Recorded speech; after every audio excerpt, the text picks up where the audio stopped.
warm welcome back to the channel of motorcycle nonsense and a machine that's done more to open my eyes to the world than that one particular vending machine on that dark night in Osaka. But anyway, it's the Harley Sportster S. It's my first ever review of a petrol-powered Harley Davidson, and it has blown my mind in some good ways and some not so good ways, and I'm going to tell you all about them in this review.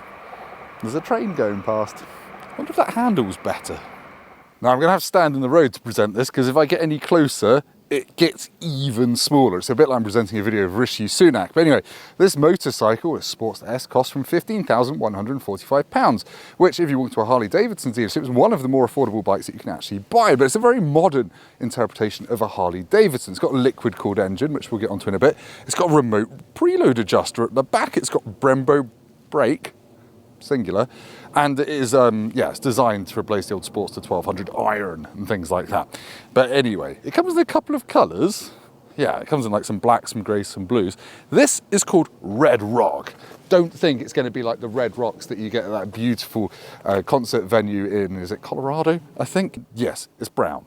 I thought it might pop with some red, now it's really sunny, but that is definitely brown, slightly reddy brown, the sort that you don't ever want to see mixed together unless you're on the way to the hospital. But anyway, it's very low, it's very small, but let's talk about the looks, because that is really what this bike is all about. It's about looking cool, like me, slightly bloated in a brown jacket. But yeah, the first thing you notice, it's got two rear tyres. It's got a 160 section on the front, a 180 on the back. So this is done for looks, and as we'll find out, that does things for the handling, none of which are good. It's also got the most pointlessly short mud guard. The radiators are really exposed, but that's details as far as Harley is concerned.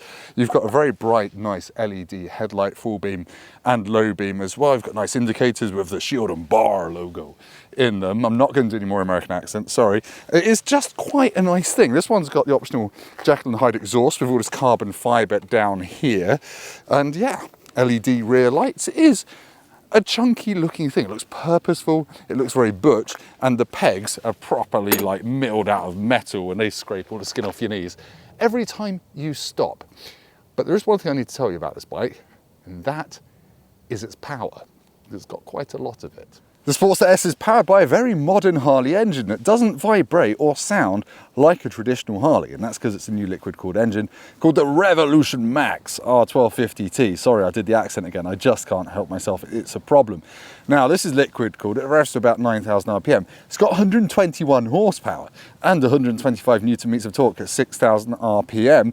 It does drink from a really tiny 11.8 litre fuel tank. That's been done for cosmetic and aesthetic reasons. It does mean you struggle to get 100 miles before you have to fill it up. But in terms of outright performance, as we'll find out when we go and ride this in a minute, it is absolutely stonking. And it leaves the Germans, like the R1290, where the Americans have gone. Usually they turn up 2 years late to most things the Germans are doing, but in this case, they are streets ahead. Right, do you want a laugh? Because I am 6'3". This is really low. It's got 765mm seat height, so when I sit on it, I look like one of those birds that eats parasites off the bum of a hippo. I look ridiculous on it. Now this one's got the optional mid-mounted foot controls, which make it feel a little bit more normal than the regular Sportster S with the foot forward controls, I guess, but it does give me slightly cramped riding position being a lanky bastard. Now it's the only bike I've ever ridden where I can actually rub my knees together on top of the tank while riding it. So if you are into frotting patellas, get this bike. It's quite good at that. But yeah, it's got kind of a cruisery riding position. It's a bit more length forward, I guess, than your regular Harley, hence the name. And you can get it with a pillion seat as well, which is an option. So it's not a pure single seater. But yeah, let's talk about the cycle parts, because it's got Showa adjustable suspension and it's got a rear preload adjuster with, for some reason, 40 clicks. And you can adjust it while you're riding it, but that's probably frowned upon in case you rip your hand off. It's only got 37mm of wheel travel though. And there's probably only so much Showa could do with the ergonomics of this bike and the weight of it to actually make it suspend well, iron out bumps and handle. And it kind of doesn't do many of those things, let's be honest. But hey, it's part of the charm. It weighs 228 kilos wet. It's only got a single Brembo monoblock, so it does take some stopping, as we'll find out in the riding bit. But yeah, it's makes you feel quite cool, at least if I wasn't 6'3" and had a bit of a gut going on. But we should talk about the electronics, because as well as the sucks, the squeezes, the bangs and the blows, it's got some ones and zeros. It's like your mum went digital. or something. Oh yeah, the engine's a stressed member as well in the frame. So yeah, very modern frame and everything, just slightly Victorian geometry. But again, part of the charm. Now the Sportster S has got this cute little 4-inch screen here, which is colourful. It's got Bluetooth. You can pair your phone to it using a Harley app, and then you get things like turn-by-turn navigation. You can also stream your music to it and then your headphones, and there's actually music controls on the handlebar over there. One of the other buttons you get is a heated grips button. Yeah! Oh no, wait, the heated grips are an optional extra, but you get the button regardless of whether or not you spec them. Jekill does that, and it slightly vexes me. But yeah, this is great actually. It shows you your tyre pressures as well. It shows you loads of information on there. And it's dead easy to use using these controls over here. Now, the indicator switch, as I said, is quite hard to cancel when you're riding. I'm always kind of accidentally indicating the wrong way instead of cancelling my indicators, but whatever. The rest of the electronics on this bike are also kind of like sports bike advanced. It's got cornering ABS, it's got cornering traction control, it's even got lift mitigation control, aka anti-wheelie, which is nuts considering this feels like it's got the wheelbase of a John Deere tractor, but hey, there we go, it has got lots of power. So loads of electronics, all very modern, and you can have heated grips. What's not to like? In fact, let's find out. Let's go and ride it. That felt mean. That was a mean segue. It's fun, it's just different. Now, I'm usually very particular about how I mount a motorbike. I always get on from the left, never from the right, but I'm going to try and just walk over this. Oh yeah, easy, fine. I can mount this one from the rear, but anyway, it's got keyless, so you kind of turn this little switch down, then it comes to life, then you get cramp in your hip because you're old and unfit, ow. And then, once the cramp has subsided, you fire it into life. Now, it's got a bit of a blare to it, to be honest. It's a bit of a rattly noise. It isn't what I expected from a Harley, but anyway, the clutch is quite light though. And then you get your feet forward, find the pegs, and off you go in pursuit of freedom. Now, I am going to have to go and do a very Harley Sportster S activity in a second, and that is put some petrol in it, because I've only got a range of 30 miles. Oh yeah, and you can ride it standing up on the pegs when you get old age cramp in both your hips at once, like I just have. Now you have got a fuel gauge, you've got a range readout. The mirrors, because this bike doesn't really actually vibrate very much at all, they stay clear even at decently high revs on the motorway. So yeah, it's actually a usable bike in that regard. What lets it down really is the ride, and the fact it's gone to neutral. Yeah, it's not quite as savage the ride as I anticipated, but it is certainly firm, and like the old Ducati Diavol before the V4, it sends those jolts right up your arse, right into your spine, and actually I've even felt this bike in my neck after riding it for a bit on a proper bumpy road. Now the handling, the turning is very slow because of that big wide tyre.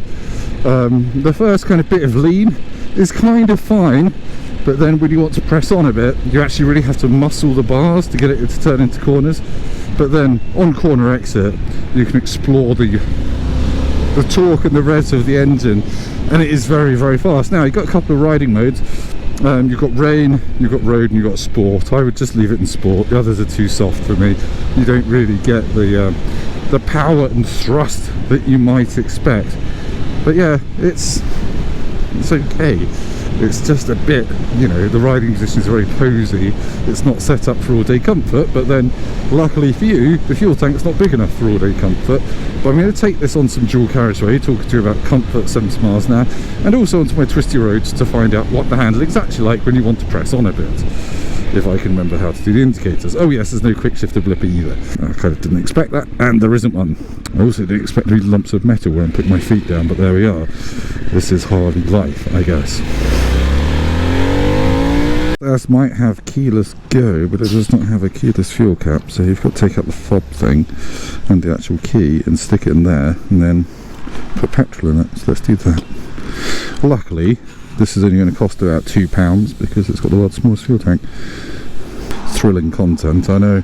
Right, there you go, full tank. It's saying 116 miles, 116 on miles. It's got a gear indicator, this. It's also got 6 gears as well. I feel like that's a thing, isn't it? It's got a 6th gear, mate. Cool, flaming glass. Now, I've not actually decked this bike out. Maybe I've not been trying hard enough, but it says it's got 35 degrees of lean angle on each side. It actually tells you that in the press release. Let's go up to 70 and into 6, and now at 70 miles an hour we are cruising at about 3,500 RPM. So it's not mega low, but there are no vibes. It's not tingling me, and glory of glories, it's got cruise control, yeah.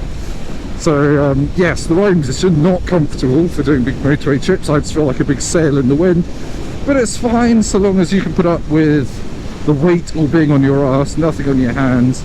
I don't find that very comfortable. I want a bit of weight on my wrists, to be honest, and you feel like a sail in the wind. But hey, I've got cruise control. It's easy fast enough to get up to very high motorway speeds, and the mirrors, 70, are clearer than on many super nakeds. Well done Harley Davidson. Would I want to do long trips on this? Absolutely not. I can't do it. I just can't do the riding position big of this tall. But whatever, that's boring. Oh yeah, there's no wind or weather protection, obviously. Should I have to say that? Probably not. One thing I don't really talk about on most motorbikes, most motorbike reviews that I do, is how mini drivers like to pull out on you without really looking.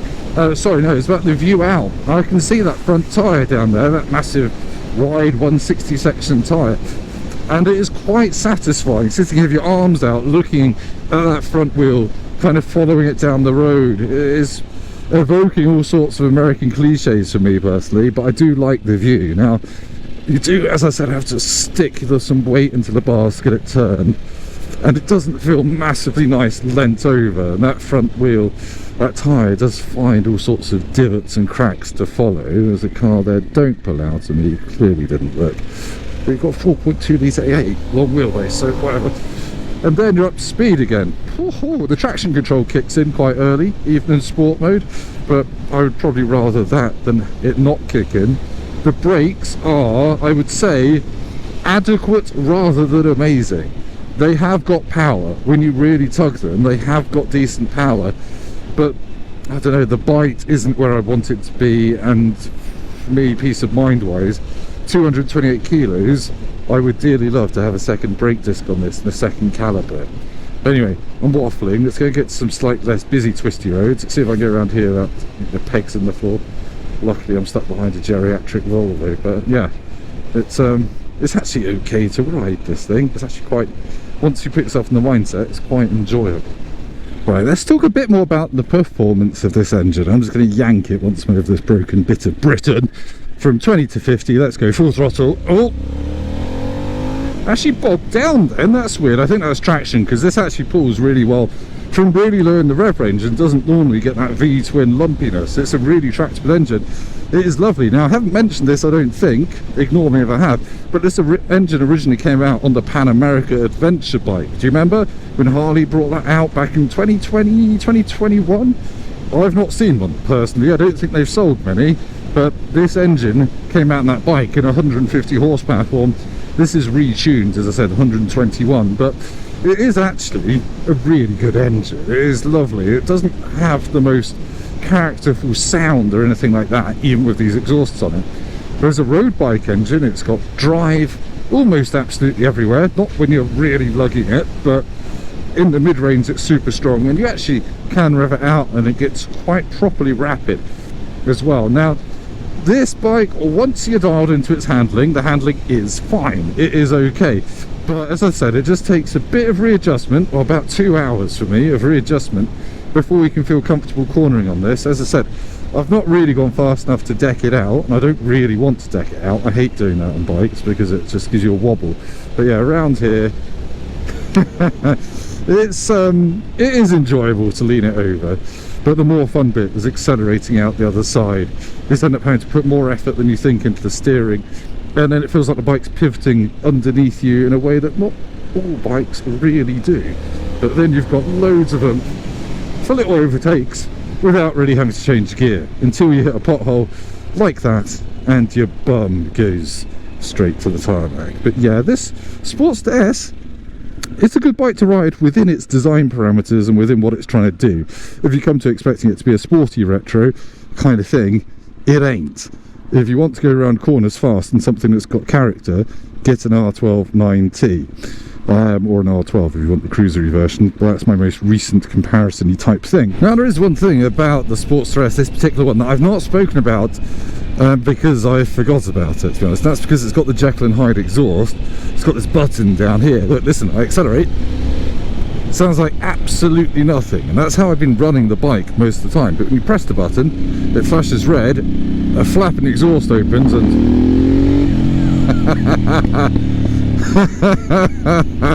and the bike instantly becomes about 4 times as loud. It is childish, it is genius, it's how a Harley should be. I know it still doesn't sound like how a Harley should be, because it's liquid cooled, high rev, blah blah blah, but I'm going to stick some sound clips in a second with the flybys of this, with the valve closed and with the valve open, so you can actually hear the difference under load, under your dad's load.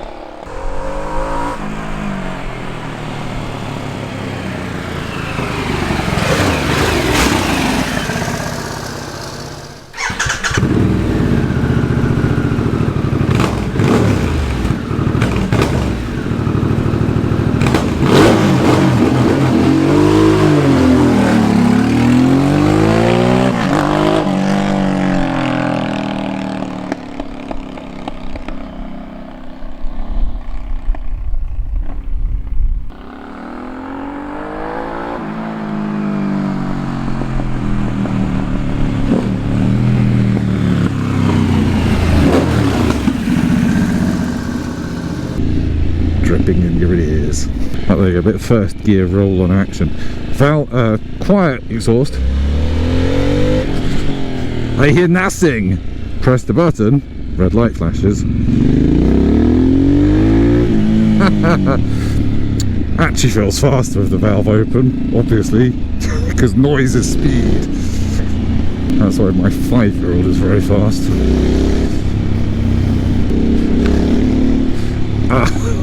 His bumps are actually hurting my neck. Right, time to sum up my thoughts on the Harley Sportster S. And I have to admit, when I first rode this bike, I think I said I hated it quite a lot within the first couple of hours. It made me feel like I'd never ridden a motorbike before. I was fumbling the gearbox, I was fumbling the indicators, the handling made me feel like I was going to fall off at very low speeds. It was just a bit weird. But now I've got used to it, it's got under my skin a bit more, and I've kind of just gelled with it a bit more. I get its vibe, I get what it's trying to do. It's a relaxed cruiser that can go fast in a straight line and make you feel good for about 80 to 100 miles at a time before you run out of fuel or before your vertebrae crumble. But yeah, it's a good bike, it is powerful, it gives you those Harley vibes, but I don't still feel like I've ridden a proper Harley Davidson, because that engine doesn't sound like a proper Harley engine. It's a bit too quiet, even with those pipes on it. It doesn't vibrate very much. It's lost some of the character that I expected from a Harley Davidson. To the extent I think the BMW R12 9T, which is about the same price as this bike, has way more character and way more cool retro vibe about it, and it outhandles this 1,000,000,000 to 1 because it's got a proper front wheel rather than a tractor tyre on it. So yeah, I guess you're buying this because you want a Harley, but if you are in the market for this and you're slightly more frugal, don't discount the Honda Rebel 1100, or whatever we call it in the UK. I rode it a few years ago on the channel. Yes, it's a Honda, yes, it's got an Africa Twin engine, but it's surprisingly good. It's also £9,900, that's £5 cheaper than this. But I guess at the end of the day, if you want a Harley, a Honda's not going to cut the mustard, but this, for me, as a naked sports bike fan, has been eye-opening. I've enjoyed it on a sunny day on a smooth road. It puts me in a mind space that few other bikes have ever managed. Would I buy one? Maybe as a third bike or a fourth bike. It's not really my jam, but I can see what Harley's doing with it, and it's good if that's the sort of bike you want. But if you're looking at it from the perspective of someone that wants a cruiser that will handle, go and get an R12 or an R12 9T would be my advice. But anyway, thank you for watching. Like this video if you've liked it. Subscribe to the channel. Go down to the comments. Leave me an American word for you liberal twat. And I'll see you next time.